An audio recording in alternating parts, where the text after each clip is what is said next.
Tantor Audio, a division of Recorded Books, presents The Mortician's Daughter, 2 Feet Under, by C.C. Hunter, narrated by Amy Mcfadden. Chapter 1. They are everywhere. I turn off my car, white-knuckle the steering wheel, and lean forward to look out the windshield. I've never been around more than 2 at a time. But I haven't been to a hospital since I discovered my gift, either.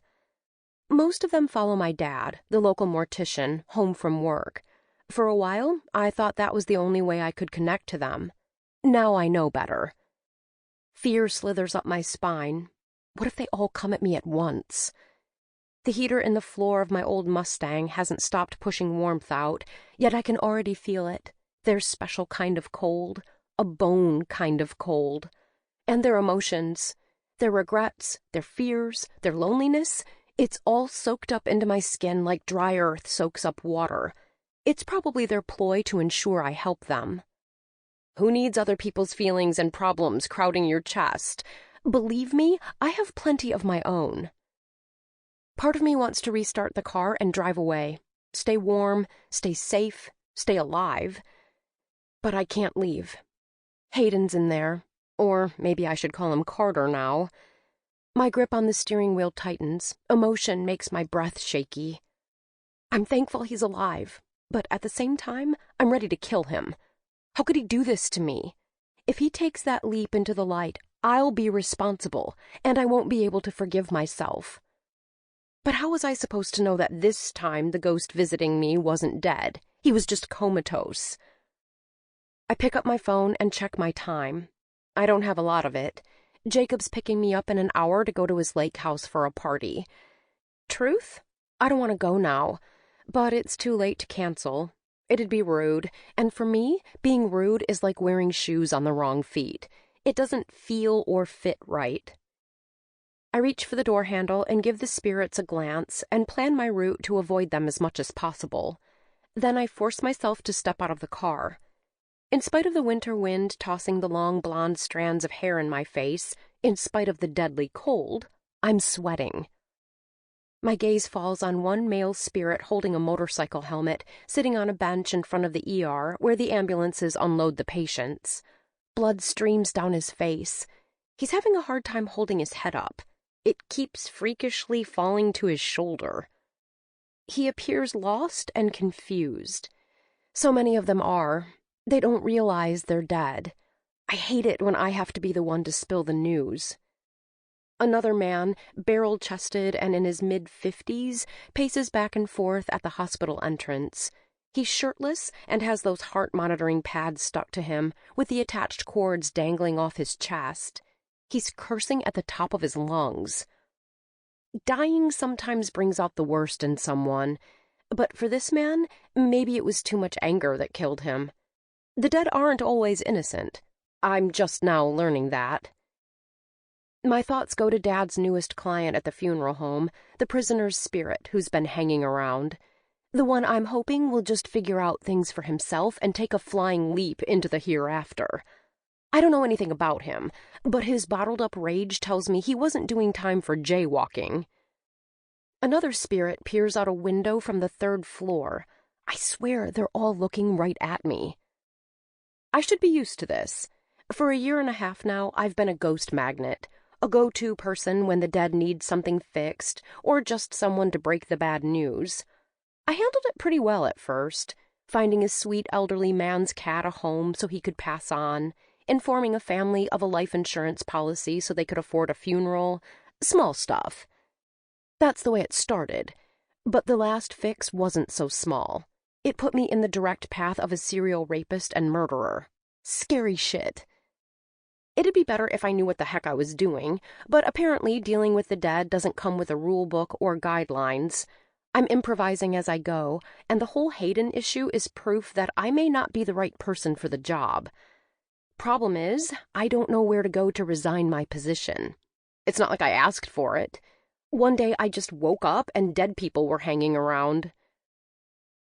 I take a few steps away from my car and see another one, an elderly woman with painted-on eyebrows that give her a clownish appearance. She's dressed in a bright Pepto-Bismol pink velvet sweatsuit, and she's power walking through the parking lot, zipping her way toward me. A dead woman with a death wish, and I'm supposed to grant it. I look away, pretend I don't see her, pretend I'm like everyone else, clueless to the dead who linger among us. I walk right past her. "Hey!" She swings around. "My name's Ethel Burstein. I'm looking for Fred. Can you help me find him?" I play deaf. I can't deal with her now. She falls back, but not before I feel the freezer burn sensation that comes from being too close to them. I tell myself not to feel guilty. I have to get to Hayden. Ever since the dark-haired, blue-eyed high school senior followed me home, I've been pushing him toward the light and away from my heart. Oh, it hurt. But I thought that was what my job was, getting him to cross over. Sure, I knew he was different, just not that different. He was young, he was hot, not as cold, not as faded. He could kiss like the devil, had a shoulder perfect for leaning on, a charm that melted my willpower, and a grin that made the air I breathed sweeter. All that time I beat myself up for falling for a dead person when I didn't have to. Shouldn't he have somehow mentioned it in one of our long conversations? Hey, by the way, I'm not dead. I push open the hospital doors and rush to the elevators to the ICU. As I push the button, I realize I don't have a clue what I'm going to say. As I get off on the 5th floor and start to look around, an elderly man standing there says, "It's not visiting hours." "When is—" Crap! "You can come back in 10 minutes, the spirit says. Or not a spirit. He's like Hayden. He's not completely faded, not cold, not dead. Not yet. He must also be unconscious in the ICU. "The family waiting room is right there." He motions down the hall. I move that way. He follows me. "I can't find Ethel," he says. "Can't understand why she's not here visiting me." Ethel? From the parking lot? This must be her Fred. My heart suddenly feels too heavy for my chest. See why I don't love this gig? His sadness fills my pores, and I say, "I'm sure if she could be here, she would." He smiles. "You're right. We've been married 60 years. Good years." He fades away, looking content. It only soothes my ache a little. I go into the family room. There are about 5 people in there. I realize a problem. What if someone else here is also waiting to see Hayden? 3 of the people appear to be together and are speaking Spanish. That probably rules them out. Hayden doesn't speak Spanish. There's one woman standing by the door who looks the right age to possibly be his mom. If that's her, I might not get to talk to Hayden, to tell him to fight to stay alive, to tell him how angry I am at him. Then an older lady, sitting in the corner fidgeting with her purse strap, stands and joins the woman who could be Mrs. Carter. "You know, he did this to himself," the older woman says in a voice ringing part angry, part hurt. "Doctors told him he was killing himself, but no, he loved whiskey more than us." "He's an alcoholic, Mom." "Yeah, and a lot of alcoholics get help." "And a lot don't," the daughter says. "You should have gotten angry at him long before this, but not now." They're clearly not connected to Hayden, but their conversation hurts like a paper cut across the heart. Will I be here one day, thinking that same thing about Dad? He swears he's not an alcoholic, but that's not what I read in my mom's old diary, and it's not what I believe after finding his alcohol bottles in the dirty clothes hamper. A few minutes later, everyone starts moving into the hall. I go with them. I don't know for sure, but I'm betting the hospital only allows family members to visit ICU patients. I'm hoping to just sneak in. I move in behind the 2 women, close enough that people will think I'm with them. It's a big room, with a nurse's station in the middle and smaller rooms lining the walls. Patient names are on placards beside the open doors. I keep walking until I see one that has Carter on it. I remember Kelsey, the one friend I've made since I moved to Catwalk, Texas, telling me that everyone at school called Hayden by his last name, Carter. Why had he told me his last name was Parker? I stiffen my spine and walk into the room.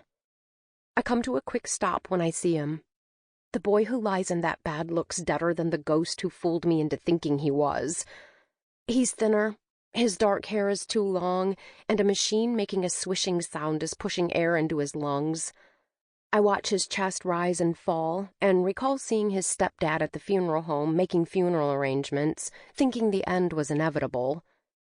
Forcing myself to move closer to the bed, I'm shaking as I touch the back of his hand. Hayden? I don't know what I expect. For him to open his eyes, or the ghost I know to suddenly appear beside his own body? Neither happens. The only things in this room with me are cold sadness and a shell of what once was Hayden. A terrible question hits. Is Hayden already gone? A sad sound leaves my lips. I pull in a deep breath and tell myself it isn't so. Then I look back at his face. Tears fill my eyes. I'm really mad at you right now. You know why, too, don't you? Why didn't you tell me? I stand there, forcing myself to breathe as if my body forgot it's on autopilot. I hear footsteps. I look at the door, but no one comes in. I still stand frozen, my hand on his, listening to the eerie sound of the monitor marking his heartbeats. The thump, the thump. The noise bounces off the white walls. My heart suddenly skips a beat, then I feel my heart fall into rhythm with his. Look, Hayden, I don't know if you can hear me, but please try. You need to fight. Fight to live. You can't give up. Stay away from the light. Run from it. Live, Hayden. Please. Wake up. Open your eyes. At least show yourself to me. I want to see you. My words shake. I want to dance with you again. Who are you? The voice comes from the doorway. The tone isn't pure accusation, but suspicious enough that I want to scoot out the door. Instead, I get the feet nailed to the floor feeling. I can't move. Footsteps enter. Panic makes my mouth instantly dry. I turn and see a woman standing at my side, studying me. Hard. I know immediately that it's Hayden's mother. She has the dark chestnut hair and some of the same facial features as her son. Where do you know my son from? My tongue feels thick. Answer me. My name's Riley. I'm a friend from school. I don't recognize you, she says. I'm sort of new. Mrs. Carter's gaze falls to where I'm touching Hayden's hand. Afraid she thinks I'm crossing a line, I yank my hand away. She blinks, then her light green eyes get a teary sheen to them. They only allow family in here. I don't know what to say, so I don't. Only when the silence grows louder than the hospital sounds do I force myself to speak. I should go. No, she says. I didn't mean... She pulls in air, and even that sound expresses her pain. He needs his friends. There is so much love, mother's love, in her voice, in her expression, that a lump rises in my throat. Maybe because I no longer have a mom. Seeing it, hearing it, hurts twice as much. My sinuses sting. I'm about to fall apart. I run out of the room. I'm crying by the time I reach my car. Crawling in the driver's seat, I shiver, start the engine, and turn up the car's heater. It spurts out cold air. Damn! I thump my palm against the steering wheel, feeling angry, feeling helpless, feeling way too much rage. And just like that, I know it's not just my emotion. I see ice crystals form on the inside of my windshield. Then from the corner of my eye, I see someone sitting in my passenger seat. He's wearing orange. Prison garb. Crap! What's he doing here? How did he find me at the hospital? I want to turn to him, scream for him to get lost. But if I do, he'll know I can see him, and then he'll never leave me alone. So I pretend I'm not cold. I pretend I'm not afraid. I pretend I'm not dying inside for Hayden. Blinking, staring out the windshield, I pretend tears aren't freezing to my cheeks. Shifting the car in reverse, I pull out of the hospital parking lot. My hands tremble, so I grip the steering wheel tighter. "I need you to help me," the ex-con yells. I manage not to flinch, at least not on the outside. "Go away, go away, go away." "Look at me, damn it! Look at me!" I keep my gaze locked on the road. He slams a fist on my dashboard. If he wasn't dead, that'd hurt like hell. "It isn't fair," he yells. "Listen to me." No, it isn't fair. But I'm remembering what Hayden looked like, so withered, so gaunt, so dead. Then I recall the desperate love in Mrs. Carter's eyes. I keep driving. I turn onto the major street, heading to my house. "I said, listen!" He leans so close, yells so loud, his voice hurts my ears. His cold burns my skin and turns the air so arctic it stings my throat and lungs. "Just a few more miles. I can do this. I can. How long does it take to get frostbite?" He reaches over and yanks my steering wheel. What the? Ghosts aren't supposed to be able to move things, but this one can. As hard as I try to regain control of the wheel, I can't. He's yanking it back and forth. Cars dart out of my way. Horns are blaring. Luckily, I don't think any of the cars actually crash. I go to slam on the brakes, but dead prisoner guy jumps the console, sits his cold butt on top of me, kicks my foot off the brakes, and slams his on the gas. I have freezing pain coursing through me, but I manage to look around him just in time to see my car race across the median and veer right into oncoming traffic. And leading that traffic is an 18-wheeler. I, Riley Smith, at only 17, am going to die. Chapter 2. By some miracle, and I do mean a miracle, my car blasts forward into a drugstore parking lot a fraction of a second before the 18-wheeler barrels past. His horns blaring, brakes squealing, burnt rubber scents the air. Unable to breathe, I fist my hands around the steering wheel so tight they feel numb. The unnatural cold fades. Panic doesn't. I almost died. I really almost died. My mind broadcasts the image of the 18-wheeler rushing toward me. How's it possible that I didn't die? Not moving, gaze locked to the front of the drugstore, I feel my lungs the size of lima beans begging for air. I inhale raw oxygen. I spot a woman standing there, staring, stupefied, as if she witnessed the whole thing. Then she turns away and gets into a bright yellow Volkswagen Bug. It's only when she drives past me that I realize I know her. It's the lunch lady, the weird cashier who creeped me out the first few weeks of school, the one I swear somehow knows about me seeing ghosts. Did she somehow have something to do with me not dying? That's impossible, right? But so is seeing ghosts. So is a ghost being able to grab a steering wheel. This changes everything. If a ghost can physically move stuff, that means they can do anything. Oh, God. This isn't good. Really, really not good. I pull into my driveway and sit in the rumbling car, not wanting Dad to see me this freaked out. And I am plenty freaked out.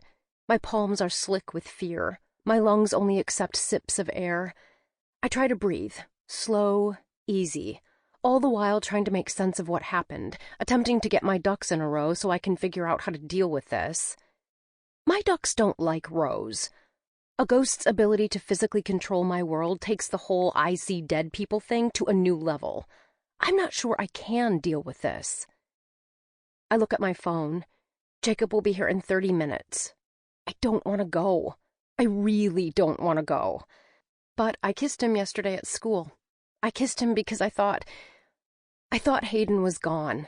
I thought it was time for me to start over. Hayden had pushed me to give Jacob a chance. Now I know Jacob is Hayden's best friend.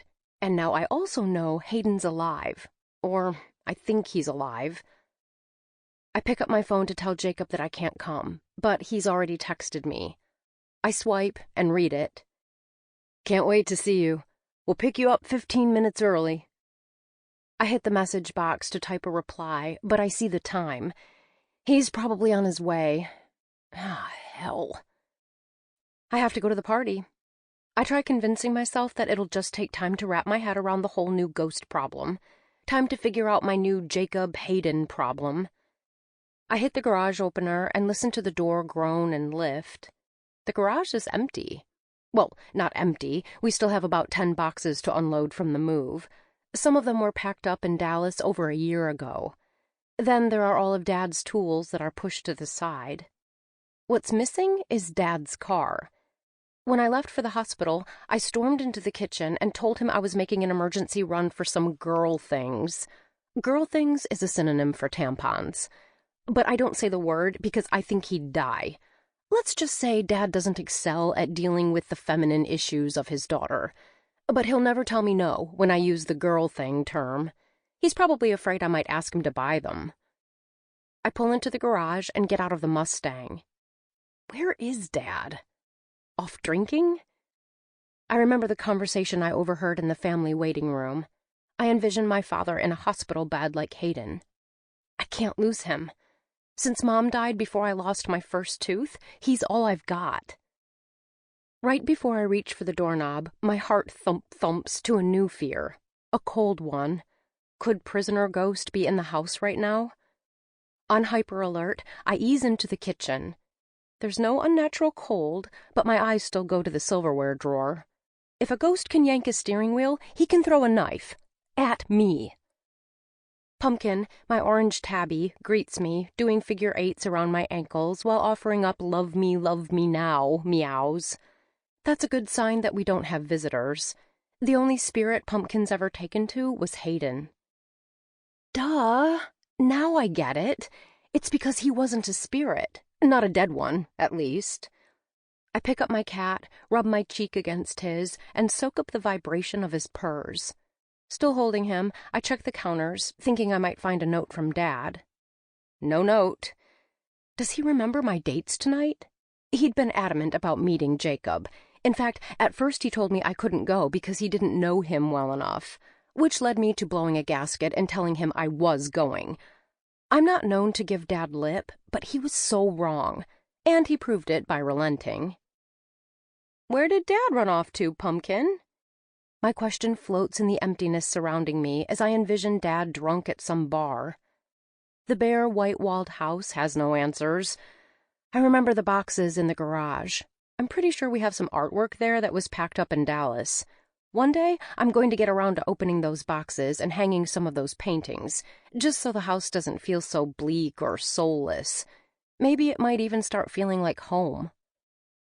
I put Pumpkin down, pull my phone out of my pocket to call Dad. The time listed on my screen puts me in high gear. Since I'm not going for the freshly cried look, I need to touch up my makeup. Dad better haul his butt home quick. And I'd better decide how I'm going to deal with Jacob.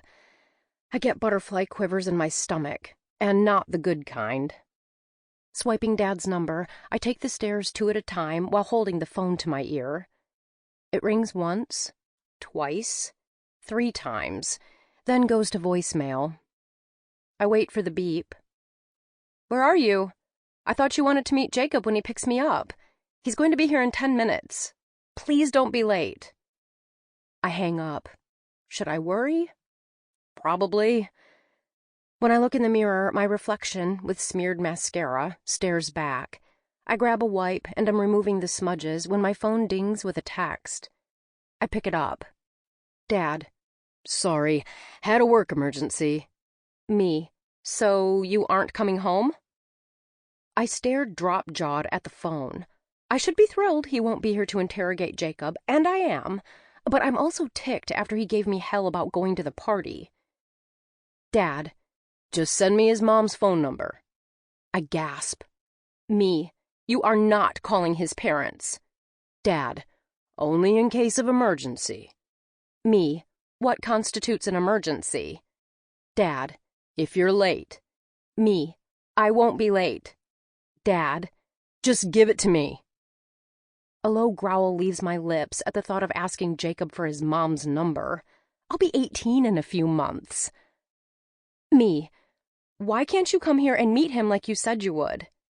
Dad, give me the number or don't go.